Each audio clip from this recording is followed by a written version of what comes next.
Swathi screen talk. അപ്പോൾ guys, നമ്മൾ ഇന്ന് ഡിസ്കസ് ചെയ്യാൻ പോകുന്ന കാര്യം ഒരു മൂവിനെ കുറിച്ചാണ്. ഓക്കെ, അപ്പോൾ അതിന് മുമ്പ് നമ്മുടെ ചാനൽ ഫസ്റ്റ് ആയിട്ട് കാണുകയാണെങ്കിൽ അത് സബ്സ്ക്രൈബ് ചെയ്യുക, ലൈക്ക് ചെയ്യുക, ഷെയർ ചെയ്യുക. അപ്പോൾ നമ്മുടെ ലാലേട്ടൻ അഭിനയിച്ച എല്ലാ പടവും, അസ്മിനോ എല്ലാ പടവും അടിപൊളിയാണ്. നമുക്കൊരു ലെവല് സാധനമാണ്, നമുക്കൊന്നും പറയാനില്ല. പക്ഷെ നമ്മൾ മലയാളികളെ ഇന്നും മനസ്സിൽ വേദനയായിക്കൊണ്ടിരിക്കുന്ന, അതുകൊണ്ട് തന്നെ മലയാളികൾ മറക്കാത്ത ലാലേട്ടൻ സമ്മാനിച്ച ഒരുപാട് പടങ്ങൾ നമുക്കുണ്ട്. അതുപോലെ തന്നെ ഒരുപാട് പടങ്ങളും ഒരുപാട് കഥാപാത്രങ്ങളുണ്ട്. പക്ഷെ ആ ഒരു കഥാപാത്രം നമുക്ക് എന്നും വേദനയായിട്ടുള്ളൊരു കഥാപാത്രമാണ് നമ്മുടെ കിരീടം സിനിമയിലെ സേതുമാധവൻ എന്ന് പറഞ്ഞ ക്യാരക്ടർ. സോ നമ്മൾ ഇന്ന് ഡിസ്കസ് ചെയ്യാൻ പോകുന്ന കിരീടം എന്ന് പറഞ്ഞ മൂവിനെ കുറിച്ചാണ്. So it is A psychological action drama മൂവിയാണ്. സോ ഇറ്റ് ഈസ് എന്താ പറയുക, ഡയറക്റ്റഡ് ബൈ സിബി മലയിൽ. ഇതിൻ്റെ കഥ ചെയ്തിരിക്കുന്നത് AK പുരോഹിതദാസ് ആണ്. മെയിനായിട്ട് അഭിനയിക്കുന്നത് നമ്മുടെ ലാലേട്ടൻ, തിലകൻ ചേട്ടൻ, പാർവതി ജയറാം, ദെൻ മോഹൻ രാജാണ്. അവർ എന്ന് പറഞ്ഞാൽ കിരിക്കാടൻ ജോസ് എന്ന് പറഞ്ഞാൽ അറിയുള്ളൂ. സോ മുരളി, അതുപോലെ തന്നെ ശ്രീകാന്ത് എക്സെട്ര ഇവരൊക്കെയാണ്. അനുസരിച്ച് ജഗതി ഒക്കെയാണ് മെയിനായിട്ട് അഭിനയിക്കുന്നത്. സോ 1989 റിലീസായ പടാട്ടോ ഇത്. വർഷം എത്രയും. സോ ഈ റീസണിൽ ഇതൊക്കെ റിലീസ് ചെയ്തു എന്നൊക്കെ പറഞ്ഞു കേട്ടോ. അപ്പോൾ ഞാൻ ഇത് ചെറുപ്പത്തിൽ കണ്ടതാണ്. അന്ന് തന്നെ കണ്ടു കഴിഞ്ഞപ്പോൾ ഇത് നമുക്ക് താങ്ങാൻ പറ്റുന്നൊരു സംഭവമല്ല. കാരണം എന്താണെന്ന് വെച്ച് കഴിഞ്ഞാൽ ഇത് ഭയങ്കര വിഷമം ഉണ്ടാക്കുന്നൊരു ക്യാരക്ടറാണ് അത്. അതുകൊണ്ട് നമുക്ക് കാണാനുള്ള മനഃശക്തി ഇതായില്ല. പക്ഷെ ഇന്ന് എന്തോ അത് കാണണമെന്ന് തോന്നി, അതുകൊണ്ട് കണ്ടു. എന്താ പറയുക, ലാലേട്ടൻ എന്ന് പറഞ്ഞ ആ അഭിനയം മാജിക് സംഭവം. ഒരു മനുഷ്യനെ, അദ്ദേഹത്തിൻ്റെ വളരെ ഒരുപാട് ക്യാരക്ടേഴ്സ് ഉണ്ടെങ്കിലും നമ്മൾ മറക്കൂലാത്ത ഒരാളാണ് ഈ സേതുമാധവൻ എന്ന് പറഞ്ഞത്. അതായത് അച്ഛൻ്റെ സ്വപ്നം, അച്ഛനൊരു പോലീസ് ഓഫീസർ ആയിട്ട് മോനെ കാണണമെന്ന് ആഗ്രഹിച്ചു.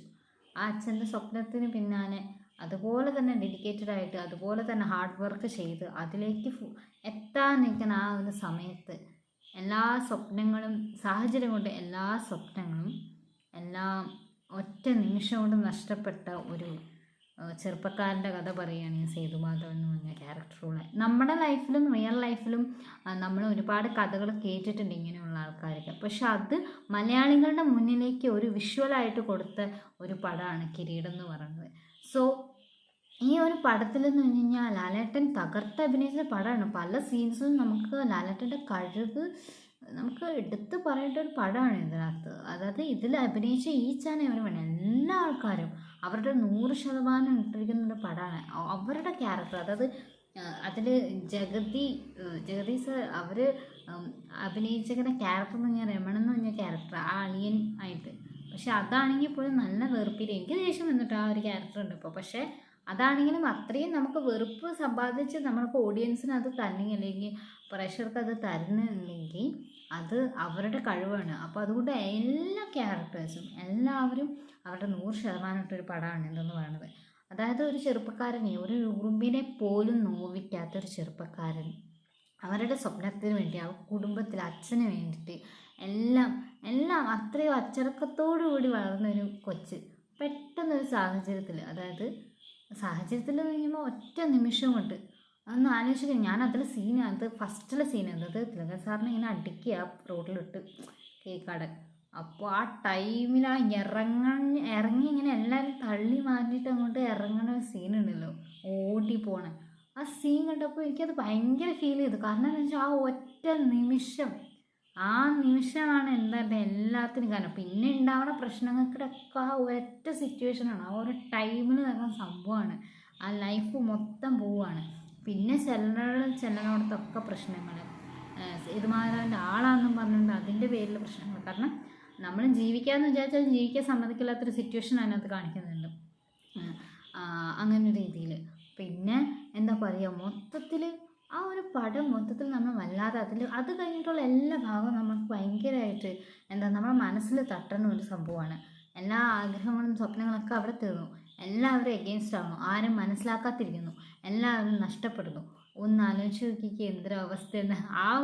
ആ ഒരു സേതുമാധവൻ എന്ന ക്യാരക്ടറിൽ ക്യാരക്ടർ എന്ന് പറയുമ്പോൾ വളരെ നിഷ്കളങ്കമായ സ്വഭാവമാണ്. അങ്ങനെ ഒരാൾ ആ ലെവലിലേക്ക് വളരണം, എന്താ ഒരാളെ കൊല്ലാൻ വരെ മുതിർന്ന് ആ ഒരു ലെവലിലേക്ക് വളർന്നെങ്കിൽ അതെന്തൊരു സാഹചര്യ സമ്മർദ്ദം മൂലമാണ്, എന്തോരം തകർന്നിട്ടാണ്. അങ്ങനെ ഒരു മനുഷ്യനെ മനസ്സിലാക്കാതിരിക്കുന്നത് അതിലും വിഷമം. എനിക്ക് തോന്നി കാമുകി, അതായത് കല്യാണം കഴിക്കാൻ വെച്ച പെണ്ണ് വേറെ പോടുന്നില്ല, അവർ സാഹചര്യം കൊണ്ട് തന്നെ പോകണതാണ്. പക്ഷെ അതും നഷ്ടപ്പെട്ടു വേണം, വീട്ടുകാരും മനസ്സിലാക്കാതിരിക്കുന്നു. ഇനി മനസ്സിലാക്കി തന്നെ അവരുടെ അടുത്തേക്ക് പോകാൻ നിർത്തിയില്ലാത്തവർ. കാരണം എന്താണെന്ന് വെച്ച് കഴിഞ്ഞാൽ അവർക്ക് ബുദ്ധിമുട്ടുണ്ടാവില്ലോ, അവരുടെ ജീവനും ഭീഷണിയാലോ എന്ന് വിചാരിച്ചിരിക്കുന്ന ഒരവസ്ഥ കാണുന്നു. മൊത്തത്തിൽ പടം എന്താ പറയുക, നമ്മൾ ഒരുപാട് വിഷമിപ്പിക്കും കേട്ടോ. സത്യം ഒരു രക്ഷയില്ല. അവസാന സിനിമയുടെ തീർന്ന്. പക്ഷെ കീരിക്കാട് ഒരു രക്ഷയില്ലാത്തൊരു വില്ലനാ. എന്താ പറയുക, ആളുടെ കാര്യം മാത്രമേ ചിന്തിക്കത്തുള്ളൂ. അല്ലെങ്കിൽ ഈ വില്ലന്മാരുടെ സ്വഭാവം അവരോട് നമുക്കൊന്നും പറയാൻ പാടില്ല. അവർക്ക് നമ്മളെ എന്ത് വേണമെങ്കിലും ചെയ്യാം. അവർ പ്രതികാരമായിട്ട് കണ്ടു. അതാണ് ഇവരുടെ ഒരു പ്രശ്നം. പക്ഷെ കീരിക്കാടൻ ഈസ് വെരി, എന്താ പറയുക, അദ്ദേഹത്തിന് ഇപ്പം പിന്നീട് കീരിക്കാടൻ എന്ന് പറഞ്ഞാൽ അറിയുള്ളൂ.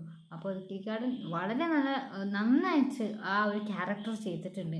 ആ ലുക്കും അതൊക്കെ കാണുമ്പോൾ തന്നെ നമുക്കൊരു ഭീകരത തോന്നും. എൻ്റെ ദൈവമേ, സീനാണ് കേട്ടോ, ഒരു രക്ഷയില്ല. അതുപോലെ തന്നെ അച്ഛൻ മകൻ കോംബോ എന്താണ്, നമ്മൾക്കൊക്കെ ഇപ്പോഴും അച്ഛന്മാരുടെ അടുത്ത് നമ്മൾക്ക് തമാശ പറയും. പക്ഷെ അതിലങ്ങനെയുണ്ട്, ഭയങ്കര സീരിയസ് ആയിട്ടാണെങ്കിലും തമാശയായിട്ടുള്ള അച്ഛനോടുള്ള ബഹുമാനം ഒക്കെ കാണിക്കുന്നുണ്ട്. പിന്നെ എനിക്ക് തോന്നിയതെന്ന് വെച്ചാൽ പണ്ടത്തെ പടം ആയതുകൊണ്ട് ഇപ്പോഴത്തെ ജനറേഷനിൽ നമ്മളിപ്പോൾ കാണുമ്പോൾ, ഇപ്പോൾ നമ്മൾ ഇത്ര മെച്യൂറായിട്ട് നമ്മളിപ്പോൾ കാണുമ്പോൾ അവിടെ ചില കാര്യങ്ങളൊക്കെ എനിക്ക് ഭയങ്കര അത്ഭുതമായിരുന്നു. കാരണം മാസം 1500 രൂപ ശമ്പളം എന്നൊക്കെ പറയുമ്പോൾ ഇന്നത്തെ കാലത്ത് 1500 രൂപ കിട്ടിയിട്ട് കാര്യമുണ്ട്. അപ്പോൾ അങ്ങനെയൊക്കെ കുറേ കാര്യങ്ങൾ റിലേറ്റ് ചെയ്യാൻ പറ്റി. കാരണം എന്താണെന്ന് വെച്ച് കഴിഞ്ഞാൽ അതൊക്കെ ഭയങ്കര ഒരു സംഭവമായിരുന്നു. കാരണം വേറെ അതായത് ആ കാലഘട്ടത്തിൻ്റെ ചേഞ്ചാണെന്നാണ് എനിക്കത്. 1989 ഇറങ്ങിയ പടമാണ്.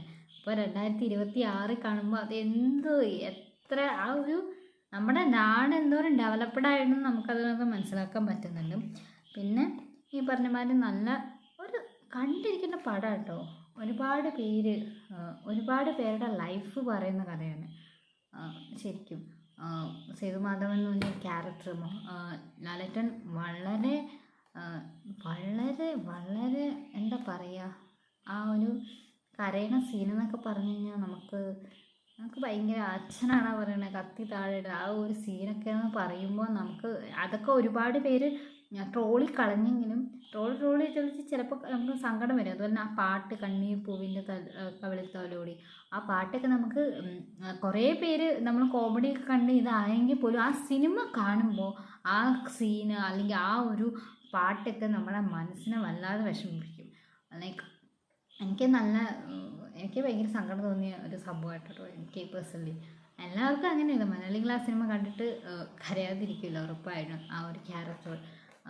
ഓക്കെ, അപ്പോൾ എന്തായാലും പടം സീനാണ്, കാണാത്തവരാരും ഇല്ല. പക്ഷെ എന്നോണം കാണാൻ നമുക്ക് പറ്റുന്ന സംഭവമാണ്. അതുകൊണ്ട് ഞാൻ എന്തായാലും ഒന്നുകൂടി കണ്ടു. അപ്പോൾ എന്തായാലും പടം ഇപ്പോൾ റിലീസൊക്കെ ചെയ്തു. സോ അതുകൊണ്ട് ഒന്നുകൂടി കാണുന്നവർക്ക് കാണാം. അപ്പോൾ നമുക്ക് അടുത്ത മൂവിയായിട്ട് ഡിസ്കസ് ചെയ്യുന്നവരെ ടാറ്റ. This is Swathi Sukumaran signing from Swathi sweet talk.